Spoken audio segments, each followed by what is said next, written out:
آپ نے دیکھا ہوگا کہ عورتیں بہت چھوٹے دل کی ہوتی ہیں، جلدی ایک دوسرے کے ساتھ دل میں کینہ رکھ لیتی ہیں، اور پھر اگر سوکنے ہوں تو پھر تو ایک دوسرے کے بارے میں دل میں بہت جلدی نفرت ہوتی ہے، اور ان کا تو دل چاہتا ہے کہ بس میں تو اس کو زمین کے اوپر دیکھنے کی بجائے نیچے دیکھنا چاہتی ہوں۔ ایسی کیفیت ہوتی ہے۔ عورتوں کا واقعہ ذرا سن لیجیے۔ ایک آدمی تھا، بزنس مین تھا، وہ ایک علاقے سے فصل خریدتا تھا، مکئی، گندم، اجناس خریدتا تھا، اور پھر اپنے شہر میں آ کے اس کو 6-8 مہینے بیچا کرتا تھا۔ کاروبار بہت اچھا چل رہا تھا، لیکن جب سیزن آتا نا تو اس کو اس شہر میں جانا پڑتا جہاں پہ وہ کھیتیاں اگتی تھیں، یعنی گروور کے پاس جاتا، ان کو دیکھتا، پیمنٹ کرتا، سودے کرتا اور ان سے خریداری کرتا۔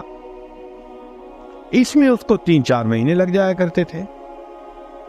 اس نے یہ فیل کیا کہ بھائی گو میری بیوی بہت خوبصورت بھی ہے اور اچھی بھی ہے، نیک بھی ہے، لیکن یہ جو کاروبار کی وجہ سے مجھے 3-4 مہینے وہاں جانا پڑتا ہے تو میرے لیے تو وہاں مشکل ہے پاکیزہ رہنا، تو گناہ تو میں نے کرنا نہیں، اس لیے بہتر ہے کہ میں وہاں پہ بھی شادی کر لیتا ہوں۔ اور پہلی بیوی کو بتانے کی ضرورت اس لیے نہیں کہ میں 3 مہینے کے بعد پھر اسی کے ساتھ جا کے رہوں گا، اس کو کیوں پریشان کروں۔ اس نے وہاں پیغام بھیجا کسی کی طرف نکاح کا، اور اس کو بتا دیا کہ یہ میری زندگی کی ترتیب ہے، میں اتنے مہینے یہاں رہوں گا، مگر جب چلا جاؤں گا تو تمہارے کھانے پینے کی ذمہ داری میں اٹھاؤں گا، مگر میں نہیں ہوں گا، مجھے جانا ہوگا، اگر قبول ہے تو کر لو نکاح۔ وہ عورت بھی بے سہارا تھی، اس نے کہا چلو کوئی مجھے سپورٹ کرے گا، میرا خاوند بنے گا، میں اس کی وجہ سے عزت جو ہے اس کی زندگی گزاروں گی، مجھے اپنی عزت کے بارے میں خطرہ نہیں رہے گا۔ وہ نکاح پہ تیار ہو۔ خیر اس نے نکاح کیا، اس کو مکان لے کے دیا، گھر میں چیزیں ساری ڈلوا دی، 2-3 مہینے رہا، بالآخر اپنے وقت پہ یہ واپس آیا۔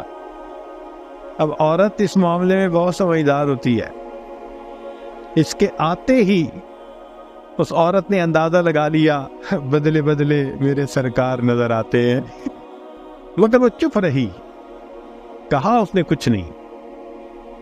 اب یہ جب کچھ عرصہ رہا تو اس کے ذہن میں خلش ہو گئی کہ اس دفعہ جو یہ آیا ہے نا تو کچھ ہے مسئلہ صحیح۔ اگلی دفعہ پھر ایسا ہی ہوا تو پھر اس کے دل میں شک کی بجائے پک ہو گیا کہ مسئلہ ہے کوئی۔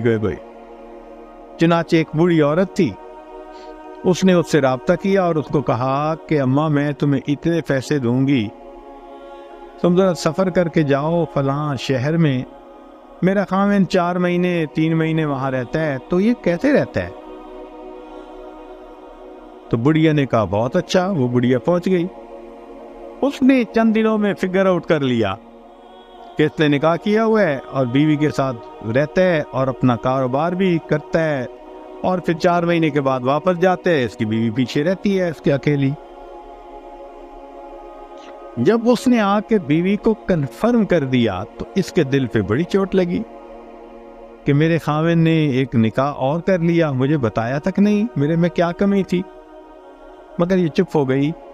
اچھی عورت تھی، سمجھتی تھی کہ میرا خاوند جب میرے ساتھ اچھا ہے، میرے باقی سارے حقوق ادا کر رہا ہے، تو شرع شریف نے اجازت بھی دی ہے، تو میں جو بات کروں گی تو آپس میں میٹھی نگاہیں کڑوی ہوں گی، ایکویشن الٹا خراب ہی ہوگی، ایک دوسرے کے ساتھ تو تکار ہوگی، تو کیا فائدہ؟ اس لیے وہ صبر کر گئی۔ مگر اب اس کو تو روٹین کا پتہ چل گیا کہ اسی طرح اس نے جانا ہے اور اسی طرح اس نے آنا ہے۔ اللہ کی شان دیکھیں کہ اسی دوران اس نوجوان بزنس مین کو ہارٹ پرابلم ہوئی اور اچانک ایک دن اس کی ہارٹ اٹیک کی وجہ سے وفات ہو۔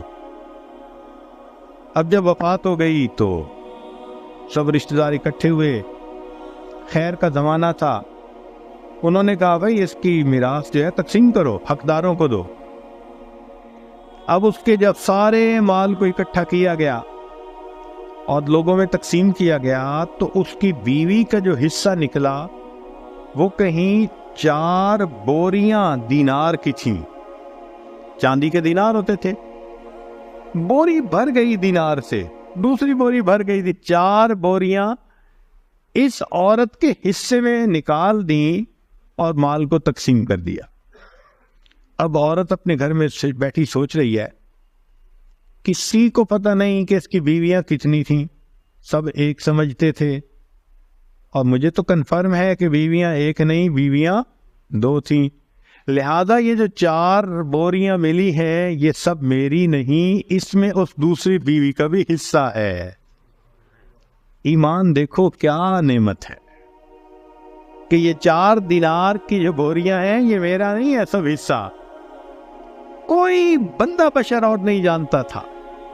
عورت نے کہا مجھے تو پتہ ہے نا، لہذا اس نے اسی عورت کو بلایا اور بلا کے کہا کہ میں تمہیں اتنے پیسے دوں گی اجرت، تم کسی مرد کو لے لو، مزدور کو، اور یہ 2 بوریاں اٹھوا کے لے جاؤ، اور اس کی جو بیوی ہے نا وہاں، اس کو جا کے اس کی اطلاع بھی دو کہ خاوند فوت ہو گیا، اور بتاؤ کہ اس عورت نے تمہارا حصہ یہ 2 بوریاں دینار میراث میں سے بھیجا ہے۔ چنانچہ وہ بڑھیا لے کے چلی گئی۔ جب گھر پہنچی تو اس عورت کو ملی اور اس نے اس کو اطلاع دی کہ جی تمہارے خاوند کی تو اس طرح وفات ہو گئی اچانک۔ اب اس بات کو سن کے تو وہ بہت روئی، بہت روئی۔ جب کافی رو لیا، تھوڑا صبر ہوا، تو اس وقت اس بڑھیا نے اس کو کہا کہ دیکھو اس کی جو پہلی بیوی ہے نا، اس کے حصے میں 4 بوریاں آئی تھیں، مگر اس کو پتہ چل گیا تھا کہ تم بھی اس کی بیوی ہو، لہذا اس نے 2 بوریاں تمہارا حصہ تمہیں بھیجا ہے۔ اس پر وہ اور بھی کچھ روئی کہ اس کی بیوی کتنی اچھے اخلاق والی اور کتنی دیندار عورت تھی کہ کسی کو پتہ نہیں، اور اس نے 2 بوری دینار کی مجھے بھیج دی۔ تو پھر جب رو کے تھوڑا صبر ہوا تو کہنے لگی کہ اچھا میں بھی آپ کو اجرت دوں گی، آپ یہ 2 بوریاں لے جائیں اور اس پہلی کو واپس پہنچا دیں۔ 2 بوریاں لے جائیں اور پہلی کو واپس پہنچا دیں۔ اس نے کہا کیوں؟ کہنے لگی اس لیے کہ لاسٹ ٹائم میرا خاوند جب یہاں سے جدا ہونے لگا تھا، کوئی تکرار ہو گئی تھی، ایکسچینج آف ورڈ ہو گئے تھے، جس پر اس نے مجھے طلاق دے دی تھی، اور یہ بات میرے سوا کوئی نہیں جانتا، میں اس کی بیوی نہیں ہوں، لہذا یہ دینار کی بوریاں پہلے کا حق بنتا۔